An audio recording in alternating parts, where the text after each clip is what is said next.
Welcome to WEFM's 3 p.m. News. Welcome to WEFM's 3 p.m. News. I'm your presenter, Jessica Klein. First on the local scene.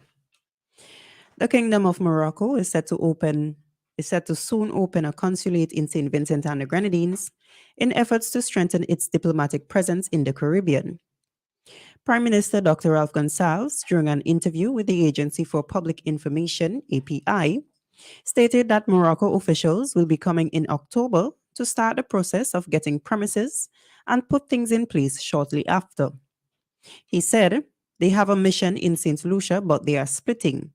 They are evolving the one in St. Vincent, hopefully into a fully fledged embassy, and splitting the jurisdiction.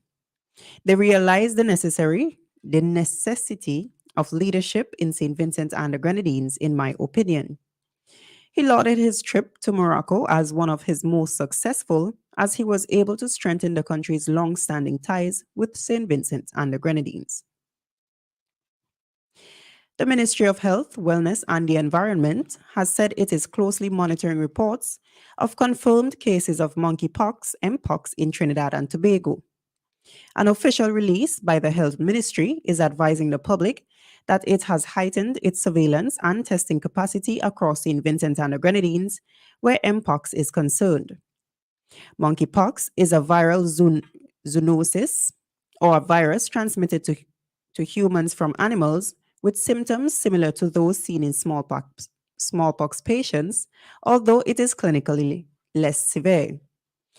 Some persons first experience a rash or mucosal lesions, which can last 2 to 4 weeks, while others may have a skin rash accompanied by fever, headache, muscle aches, back pain, low energy, and swollen lymph nodes. The ministry has asked the public to continue observing a healthy lifestyle which reduces exposure to viral infections, including frequent hand washing, minimizing contact with persons or crowds, and seeking care immediately on suspicion of exposure. The ministry has said it will continue to monitor the situation closely and update the public accordingly. St. Vincent and the Grenadines currently has no recorded mpox cases.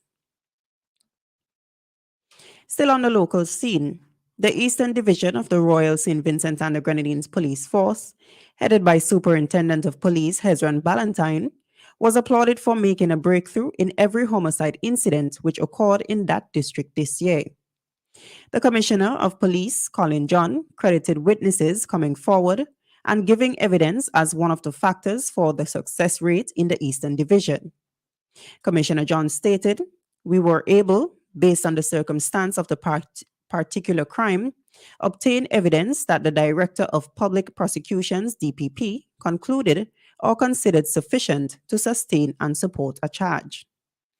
The Commissioner also commended the officers of the Eastern Division for solving crimes in their division. On the regional scene, St. Lucia's opposition leader, Alan Chastanet, has declared that the country is in fear as the ruling St. Lucia Labour Party, SLP, marks its second anniversary in office. On Monday, during a call-in program, New Spin with host Timothy Polion, Chastanet stated they have put this country in a state of fear. People are fearful to leave their homes after certain hours. The McCord South MP said people are afraid to travel to certain places and have become fearful of speaking their mind on what is taking place in St. Lucia, including the cost of living increases. According to the United Workers' Party, UWP leader, people are literally in constant fear. Chastanet says fear was the SLP's legacy during its 2 years in office, which he says is fueled by the government's breach of trust. Still on the regional scene, Barbados is embarking on a $40,000 artificial insemination project to help boost the production of pork under the collaboration of the Barbados Agriculture Society, BAS, and the Ministry of Agriculture.